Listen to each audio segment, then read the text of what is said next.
దీన్నే concrete material అంటారు. తర్వాత రెండో స్థాయి నా సెంటర్లో ఇవి ఉన్నాయి కదా, ఇవి కార్లు ఉన్నాయా, అందుకే ఇవి తీసుకురామని చెప్పానండి. ఇప్పుడు ఉన్నాయి కదా, ఇవి ఏంటంటే ఇప్పుడు దీన్ని వర్షక్రమం పెట్టాలి కదా, ఏ కార్డు ముందు వస్తుంది, ఏది తర్వాత వస్తుంది, ఏది తర్వాత చివరికి ఏది వస్తుంది పెట్టాలని చెప్తాం లేదా, ఇది వర్షక్రమం పెట్టాలా లేదా. అందుకే ఇది అంటే ఫస్ట్ వస్తువుల ద్వారా చేసాము, తర్వాత ఏం చేసాము, కార్డులు, చార్టులు, బొమ్మల ద్వారా చూపించాము. ఉన్నాయా? ఇవ్వండి.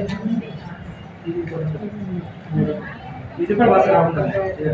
ఇది తక్కువ, కొంచెం ఎక్కువ, ఎక్కువ చిన్న, ఇదో క్రమం. అంటే ఫస్ట్ వస్తువుల ద్వారా, రెండవది కార్డులు, బొమ్మల ద్వారా. అదే విధంగా ఇది ఉందా, ఐస్ క్రీమ్.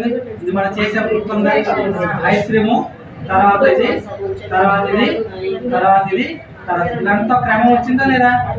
ఐస్ క్రీమ్ తినాలంటే ఒక క్రమం అది వచ్చిందా లేదా, అదొకటి. తర్వాత ఇది ఉందా, కోడిగుడ్డు. ఫస్ట్ ఏది వస్తుంది, గుడ్డు, తర్వాత కోడి పిల్ల వచ్చింది, తర్వాత కోడి పిల్ల బయటకు వచ్చింది, తర్వాత తల్లి వచ్చింది. ఇది ఒక క్రమం పెట్టొచ్చా లేదా, ఇది పెట్టాము. అంటే ఫస్ట్ స్థాయి ఇది, రెండో స్థాయి చార్ట్లు. మన చార్ట్లు కూడా ఈ బొమ్మలు చూపించవచ్చు. కొంత అవగాహన వచ్చింది, ఒక క్రమం చిన్న నుంచి పెద్ద, పెద్ద నుంచి చిన్న. ఇలాంటివి మన అంగన్వాడీలో అరటిపళ్ళు తోపిస్తున్నది ఉంది, తర్వాత యాక్షన్ బొమ్మలు ఇచ్చాము, ఇవన్నీ ఉన్నాయి కదా. ఇలాంటివన్నీ ఇస్తే ఇప్పుడు పిల్లలకి కొంత అవగాహన క్రమం